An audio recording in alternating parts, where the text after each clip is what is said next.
5 jours plus tard, le grand prêtre Ananias descendit à Césarée avec quelques anciens et un avocat, un certain Tertullus.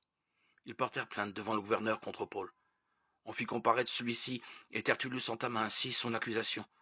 Nous qui jouissons d'une grande paix grâce à toi et aux réformes dont ta prévoyance a fait bénéficier cette nation, nous accueillons de toute manière et en tout lieu ce qui nous vient de ton excellence, ô Félix, avec une immense reconnaissance. Mais pour ne pas t'importuner plus longtemps, je te prie de nous écouter un instant avec toute ta sérénité. Nous avons constaté que cet homme est une peste. Il sème la révolte chez tous les juifs du monde entier. Étant le chef de la secte des Nazoréens, il a même tenté de profaner le temple. Alors nous l'avons arrêté. En l'interrogeant lui-même, tu pourras mieux connaître tout ce dont nous l'accusons. Les Juifs l'appuyèrent en affirmant qu'il en était bien ainsi. Le gouverneur, lui, ayant fait signe de parler, Paul répliqua.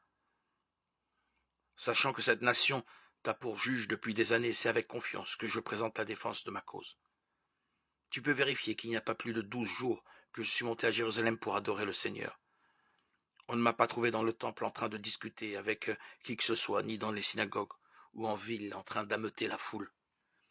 Et ils n'ont aucune preuve à te présenter pour ce dont ils m'accusent maintenant. Ce que je reconnais devant toi, c'est que je sers le Dieu de nos pères, selon la voie qu'ils appellent une secte. Je crois à tout ce qu'il y a dans la loi et à tout ce qui est écrit dans les prophètes. Mon espérance en Dieu et ce qu'ils attendent eux-mêmes, c'est qu'il va y avoir une résurrection pour les justes et pour les pécheurs. C'est pourquoi moi aussi, je m'efforce de garder une conscience irréprochable en toutes choses devant Dieu et devant les hommes. Au bout de plusieurs années, j'étais venu apporter de l'argent collecté pour mon peuple et offrir des sacrifices. C'est à cette occasion qu'on m'a trouvé dans le temple après une cérémonie de purification, sans mouvement de foule ni tumulte. Il y avait là des Juifs venus de la province d'Asie, qui devaient se présenter devant toi et m'accuser s'ils avaient quelque chose contre moi. Ou bien, alors que ceux qui sont là disent quel délit ils ont constaté quand j'ai comparu devant le grand conseil. À moins qu'il ne s'agisse de cette seule parole que j'ai criée debout devant eux. C'est à cause de la résurrection des morts que je passe aujourd'hui en jugement devant vous. Félix, qui avait une connaissance approfondie de ce qui concerne la voix de Jésus, les ajourna en disant, quand le commandant Lysias descendra de Jérusalem, je rendrai une sentence sur votre affaire.